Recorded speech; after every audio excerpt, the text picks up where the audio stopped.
Manufacturing a Monster, the Lillelid Murders and the Coercion of Sex Abuse Victim Karen Howell. This short video will cover how a young Appalachian girl with a history of sexual abuse and trauma was coerced into signing her life away by the Tennessee legal system. So, how did Karen Howell end up getting sentenced to life without possibility of parole for merely being present during a murder, despite having no prior criminal record herself, nor any violent history whatsoever? And why was there no trial? And why would she sign a plea bargain that held absolutely no bargain in it for her? These are important questions, ones which we shall delve into in this video. But before we begin, we recommend any newcomers to this case to go watch The Truth About the Lillelid Murders, Karen Howell on YouTube. It gives a clear and concise breakdown of the crime and a bit about Karen's background. In fact, the page contains several very short but informative videos on her case and are worth a watch. That said, let's get started, point by point. From day one, District Attorney Berkeley Bell made it his mission to convince the God-fearing citizens of Greenville, Tennessee that Karen and her 6 co-defendants were not just a group of friends, acquaintances, and even relative strangers, but a close-knit satanic cult who were fiercely devoted to one another and shared a vision of a bloody apocalypse that they were going to start. Unfortunately, this easily debunked theory was given a boost when an attorney for one of her co-defendants, the notorious Eric Kahn, ran with the tabloid hysteria in order to get an insanity defense for his client. He was later thrown off the case for this and other issues, but it was too little too late. The damage had been done, and the trickle-down effect on Karen and the others was devastating. In the public's eyes, they were now officially a murderous satanic cult. And keep in mind that this was the Satanic Panic era, a time when it wasn't too hard to convince the masses that the devil was in every song lyric and lurking in the hearts of every kid who embraced heavy metal music or goth fashion. So now that the DA had leverage in the media and the public eye with his satanic cult angle on the case, it wasn't too hard to convince everyone that the murders were part of a killing spree inspired by a movie. His proof? He heard that one of the defendants was a fan of the film Natural Born Killers, and that since they brought 2 guns with them on their road trip, that it could only mean that they were out to cause mayhem and murder. The problem with this theory is that it simply doesn't add up. In the movie, the killers went across the country murdering people nonstop. In the case we are covering here, it all happened in one location, in Baileyton, Greene County, Tennessee. If the plan was a killing spree inspired by the film, why didn't they just keep on killing? They had guns, bullets, and plenty of opportunities. So wouldn't there be bodies from Pikeville, Kentucky all across the southern U.S. and down to the Mexican border where they were arrested? And what about the guns they had with them? The DA, of course, claims they were brought along for murder and to start Armageddon, but police officer Roger Burgess, who was the father of one of the female defendants, had a saner answer. He stated in interviews that the guns were brought along for protection, that his daughter had been raped on a previous road trip, and always told him that she would never go on another one without a gun for protection. So, between the lack of evidence supporting a murder spree plan and Officer Burgess's testimony, it became clear that the DA's theories in both instances were false, a fact that would have come to light had a trial taken place. But, as we shall see later, the DA wasn't about to let that happen. But back to Karen. She was poor and couldn't afford a lawyer. So after being transported back to Tennessee, she was assigned an attorney who had never worked a murder case in his short career, never mind representing a sexually traumatized and damaged minor like Karen in a high-profile, high-pressure murder case like this. Then to make it worse, the judge struck several hard blows to the defense, starting with denying a request for a change of venue due to the extreme prejudice surrounding this particular case. It was so intense, so very intense, that 6 hangman's nooses were actually hung from a fence pole outside a local business, and few saw a chance for a fair trial.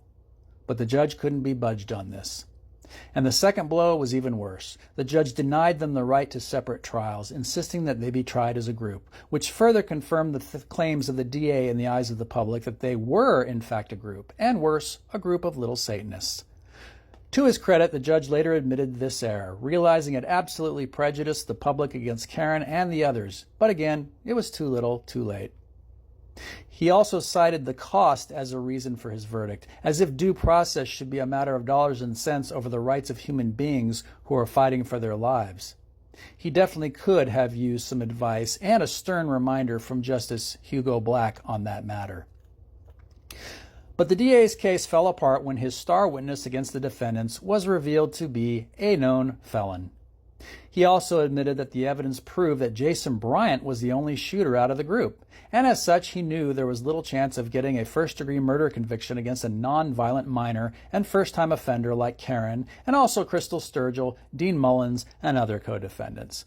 But it was an election year, and he was running for office. And again, this case was right smack dab in the middle of the Satanic Panic era. So what better way to curry favor with the voting public than to cast himself as an avenging angel on a holy mission to take down a satanic cult? To achieve this, he concocted a very clever and highly questionable plea bargain, one that would have been thrown out of most courtrooms in the U.S., but can sometimes be gotten away with in the more rural areas, which was the case here. It basically stated that if all 6 of them pleaded guilty to first-degree murder, then the DA would not seek the death penalty against the 4 adult defendants. But all 6 had to sign. If any one of them refused, then the deal was off. They had 72 hours to decide, so the pressure was intense. But here's the kicker. Being a minor meant Karen was not subject to the death penalty. So what was the bargain in it for her? The answer is simple: nothing. Basically, it boiled down to a threat. Either sign this plea bargain or we kill your friends. Even the ones you know didn't participate in the actual killing and couldn't stop it. It was tantamount to the DA and his cronies holding a gun to all of their heads and saying, sign or else. But it wouldn't be that easy. Karen was a shy and withdrawn young girl due to post-traumatic stress from years of sexual abuse as a child. As is common trauma response among molestation victims, she tended to shut down and disassociate when confronted with fear or stress. You know, like witnessing a violent triple murder right in front of her eyes. But in this case, she was willing to fight for her freedom and prove that she was innocent of murder. She wanted to go to trial and refused to sign the plea bargain. In fact, she was the lone holdout, all of the others having already caved in and signed. She needed to be pressured, intimidated, and ultimately broken so everyone could be paid and go home early. Here's how they succeeded. First, Karen was taken off of her anti-anxiety medication so that she could have a, quote, clear head in making her decision to sign or not to sign. Keep in mind that they were giving this teenage girl Xanax, which, as any medical professional can tell you, has severe withdrawal symptoms and does not exactly give one a clear head to do anything, let alone make life-altering decisions like this. Second, they isolated her from her family. Here is what forensic psychologist Pamela Auble testified under oath. This testimony was confirmed by Karen and by her family. Her father told me that his daughter had called him about an hour before she signed the plea agreement. He said she was really crying hard and saying they were making her do it because they're going to kill all the rest. Mr. Howell reported that he told her not to sign the plea, but that her attorney took the telephone away from Karen at that point. The attorney then told him, "You are no longer in charge of Karen. I'm in charge of Karen. It's not your concern." He then hung up on Mr. Howell. Needless to say that Xanax withdrawal, being isolated from the support system of one's own family, and on top of it all, bombarded with a tangle of complicated legal language, is not a recipe for sound decision-making for even well-adjusted adults, but a troubled teen with a noted history of sexual abuse trauma, self-harm, suicide attempts, and poor coping skills, the math isn't too difficult. Karen was the last to give in, but eventually, under extreme duress, she caved and signed this document, one which held no bargain for her, and something she didn't fully understand the ramifications of. The tabloid press liked to say that Karen made a deal with the devil when she set out on that road trip that day. But if one takes a good look at this case, the only devil she appears to have made a deal with is the Tennessee legal system. A legal system that coerced, confused, and threatened a teenage girl into signing her life away. Some family members of the victims and even local law enforcement felt the sentence was over the top, and that Karen and others in the group were simply in the wrong place at the wrong time and with the wrong person. In this case, Jason Bryant, who, unlike Karen and the others, had a criminal record and a violent history. But the Greene County legal machine wasn't interested. The plea bargain was signed, and they have spent the last several decades fortifying it by keeping the myths and satanic panic fear-mongering alive and turning down all appeals despite their validity. Regarding the inexperienced attorney she was assigned, University of Tennessee law professor Gary Anderson remarked, "Karen Howell received the most severe sentence she could have received, even if she had represented herself."